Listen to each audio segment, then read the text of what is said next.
Hey, why haven't you given me any money this month? Do you have any idea how much I need to spend? I've been swamped with work, okay? I forgot to send you the money, but I'm dealing with it now. Remember that in just 2 months, I'll be completely out of debt. You don't have to keep reminding me of that, do you? Do you think I enjoy being stuck with a useless person like you? You're beyond ungrateful. How dare you insinuate that I wasted my time giving birth to you and raising you just so you could be successful today? Enough! Stop with the sarcasm. Anyone who overhears your words would think you actually love me. You think you're clever, huh? You even had the audacity to teach me about life. But guess what?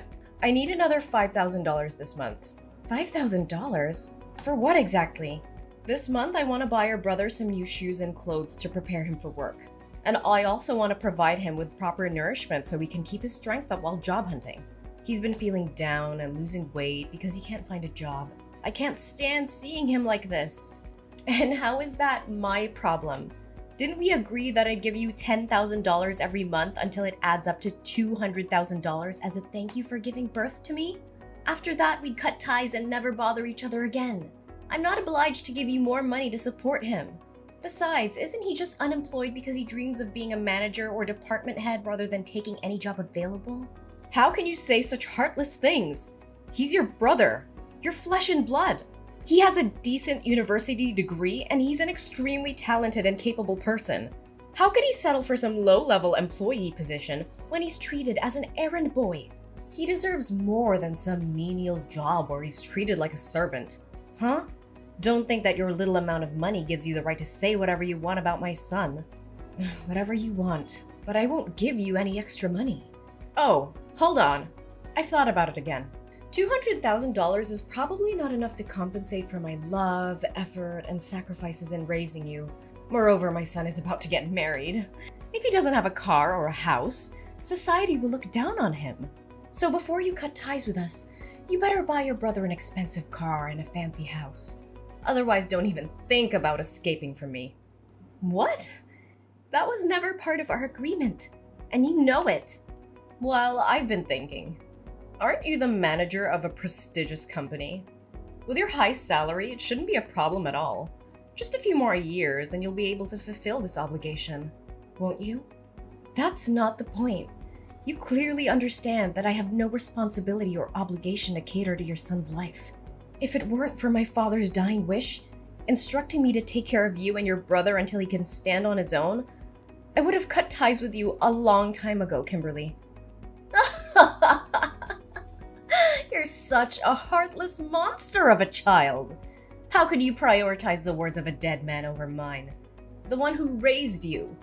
Because he treated me fairly, unlike you. So what about your poor dead father? Leaving me to work tirelessly to provide for you and your brother. And now you treat me like a burden. Kim, don't you feel any shame when you claim to have taken care of me? Have you ever treated me to a decent meal or shown me the love a mother should? No, you treated me like a servant. Don't forget how cruelly you treated me. Ugh, why bring up the past? I did what I did to toughen you up, to teach you how to survive in this world. It was all for your own good. Haven't you always listened to your father? Then obey his wish. Give me money, take care of us, and provide for my son and me for the rest of our lives. Dad said, until your brother comes of age. He's already 25 years old now. When will he finally grow up and take responsibility for himself? I don't care about that. You're my daughter, and you will do as I say. You will take care of my son and help him live a comfortable life. And if you can't buy him a house and a car, why don't you use your position as the head of the department to get him a job in your company? You can't let him struggle in this cruel society, can you? Hey, are you kidding me? This is absurd. I won't use my professional position to indulge in your unrealistic demands. I don't have time to joke with you. You have such a prestigious position, yet you can't even secure a job for your own brother? You're completely useless. This is not how it works. This is a professional environment, not a favor bank. Besides, your son lacks the qualifications and work experience necessary for the position. The recruitment process is rigorous, and I can't just hand him a job? But he's exhausted from his job search. He's constantly rejected by reputable companies, forced to work in lowly positions, and treated like dirt. I won't let my beloved son suffer. But if he works at your company, you can protect him. No one would dare bully him then. Everyone starts from entry-level positions and works their way up. He needs to learn the value of hard work and perseverance. Being overprotective won't do him any good. Huh! So now you're trying to portray yourself as mature and independent, huh? Treating this family like strangers, as if we're not connected by blood. What a waste of my love and all the hardships I endured to give birth to you and raise you all these years. But my dear daughter, I won't blame you for not loving me. I understand. It's all my fault. When your younger brother was born sick, almost on the brink of death, I simply thought you were a strong and understanding child, capable of taking care of yourself. Therefore, I focused on loving and pampering your brother more. But I never imagined it would make you hate me so much. It must be all my fault. All right, stop dwelling on that old story. Fine, this will be the last time I help him. Promise me that if you make any more demands, you'll repay me the full $200,000 and disappear from my life. All right, my dear girl. But remember, make sure to get your brother a good, respectable job.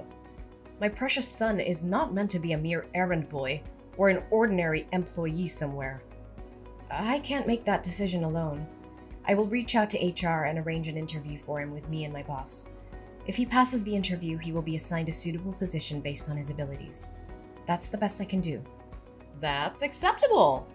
As long as you're there to protect him, no one will dare to bully him. Make sure to tell him not to reveal our sibling relationship at work. I don't want others to make assumptions. I'm sure you also don't want your son to be labeled as incompetent and useless, relying on his sister to secure him a job, right? Fine, don't worry about it. Oh, I'm thrilled to hear that my son is finally going to have a job. I need to make preparations for him.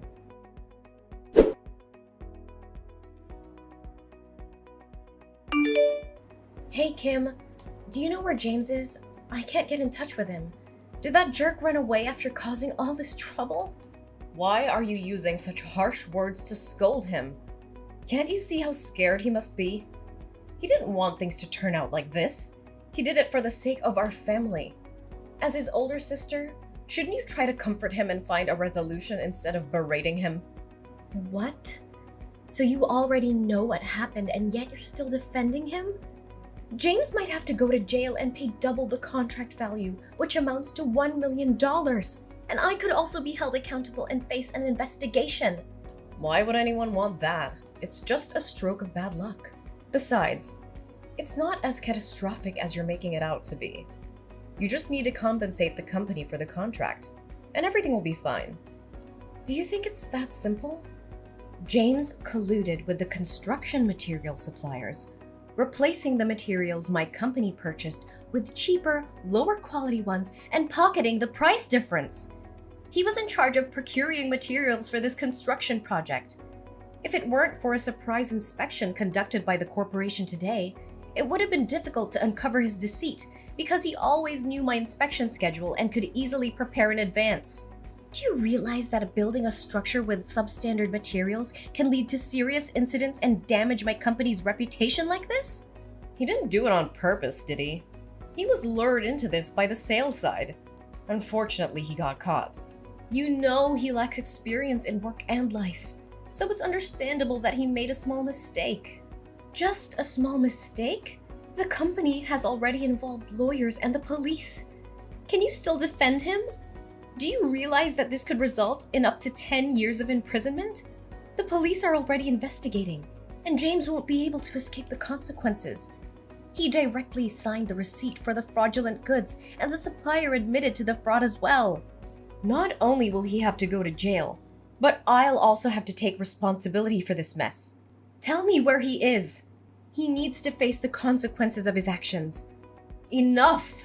It has come to this point, and you have to find a solution instead of placing all the blame on your brother like that. What other solution do you propose? The only way now is for James to turn himself in and accept the consequences of his actions. But remember, this is his responsibility, and I won't beg for him. Ariana, my dear daughter, I know you love your brother and me. You've always done everything for our family, right? But I'm running out of options. It's beyond my capability to fix this. Actually, there is still one way.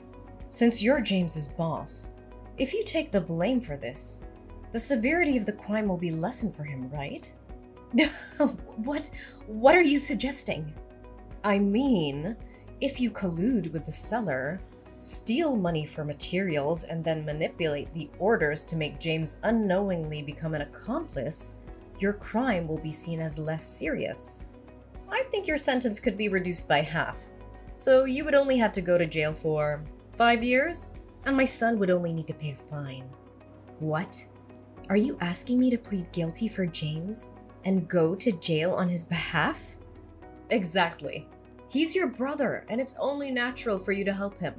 Besides, what's the harm? What's the harm? My goodness. My only mistake was placing my trust in the wrong place. I never thought that no matter how flawed you both are, you would dare to engage in illegal activities or harm the company. I was foolish to believe that James could change for the better. Don't blame my son and speak of him as if he's useless and incompetent. Everything is your fault. In terms of work, you haven't been strict enough in managing your subordinates, allowing such exchanges of materials to happen. In terms of family, as the older sister, you couldn't even provide a house or a car for your younger brother, forcing him to struggle with a meager salary. And because of his low income, he can never afford a house. So I suggest he find a quicker way to earn more money. So, all of this is your fault, and now you have to take responsibility for it. What? What did you just say? Are you the one who instigated James to do these despicable things? How could you? You're willingly putting your own son behind bars. I always thought you made my life miserable, but I never expected you wouldn't even raise your favorite son properly. How dare you speak to me so rudely? Is this how you treat your own mother? I can't believe I put in the effort, money, and love to raise you, and now you treat me like an enemy. You claim to have worked hard to raise me? Let me remind you, it was you who forced me to drop out of college to work and earn money to support your son's education. You said that girls would never be as successful as boys, and that I would end up getting married and becoming a stranger, so there was no need for further education. Do you remember how I had to beg and plead with you to let me continue my studies and take up part-time jobs in the afternoons and even night shifts just to pay for my own education and support your son? And whose fault was that? It was your father who said you should take care of us instead of him, right? You're such a weirdo. Why do you listen to him more than me? While you always favored your son, saving the best for him, buying new toys and giving him whatever he wanted, I had to make do with hand-me-downs from my cousin or items I picked up from charity boxes. I always had to eat the leftovers after your son finished his meal, and I spent my days doing household chores. Thankfully, I had a father who loved me, but he didn't have much money and was constantly oppressed by you. All he could do was comfort me and buy me ice cream whenever he saw me unhappy. Oh, don't say that. I still love you. I always think of you, care about you, and worry about you. So let me ask you this question. If you can answer it correctly, I will plead guilty for James as you wish. Fine. Ask away. I'll answer whatever it is. What day is my birthday? What kind of question is that? Do you think I don't remember your birthday? I am your mother, the one who gave birth to you. Then don't take too long to answer. September 6th, right? That's James's birthday. I meant October 15th. Yes, I'm absolutely sure. That's your birthday. Oh, well, then it must be... Stop it! I know you don't remember anything about me. It doesn't matter. I've made up my mind. You have to plead guilty for James. You're just a girl. You'll get married and become a stranger to me, and even if you go to jail, it won't matter. But James is different. He's a boy, and he will be the one to take care of me when I'm old. He needs a bright future, a successful career, and a clean record. He can't go to prison. You can stop with your nonsense now. Do you remember our deal? What deal are you talking about? If you ask me to do anything more than finding James a job, then all previous agreements, including the $200,000, will have to be returned to me, and we will cut ties immediately. Furthermore, you and James will have to move out of my house. So what? What are you gonna do, huh? I have no money to repay you, and I won't leave this house. You have no right to kick me out. I will make a scene and show everyone what an ungrateful, disobedient daughter you are. Oh, I haven't revealed everything yet. Of course I won't demand the money back because both you and James will have to earn another $1 million to compensate my company.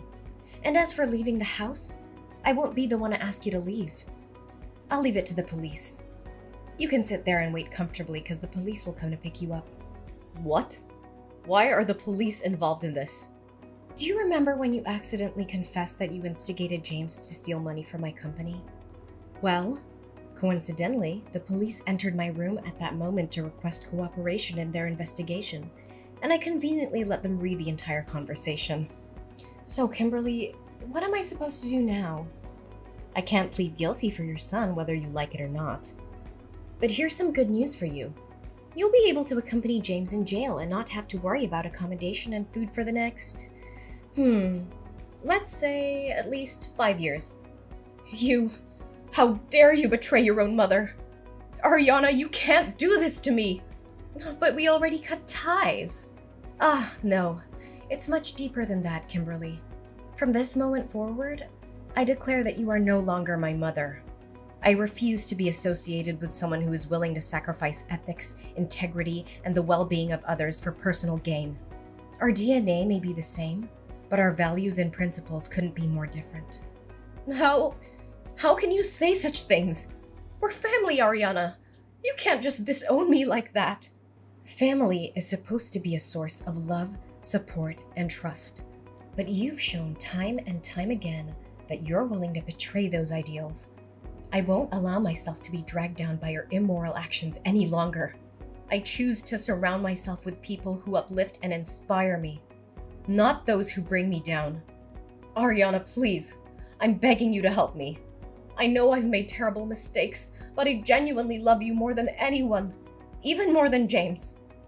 You're my daughter, and my heart aches at the thought of losing you. Begging for help now, Kimberly? After all that's happened? It's quite ironic that you claim to love me more than James. Your words hold no weight when your actions have shown a different story. Ariana, please, I'm begging you to listen.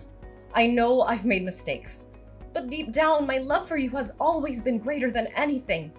Please, Ariana, I'm on my knees begging you. Don't turn your back on me. You're my daughter, my flesh and blood. Kimberly, love is not a bargaining chip or a means to escape the consequences of your actions. I need to prioritize my own well-being and the well-being of others. I'm sorry, but I can't be the one to save you from this. It's time for me to move forward without you.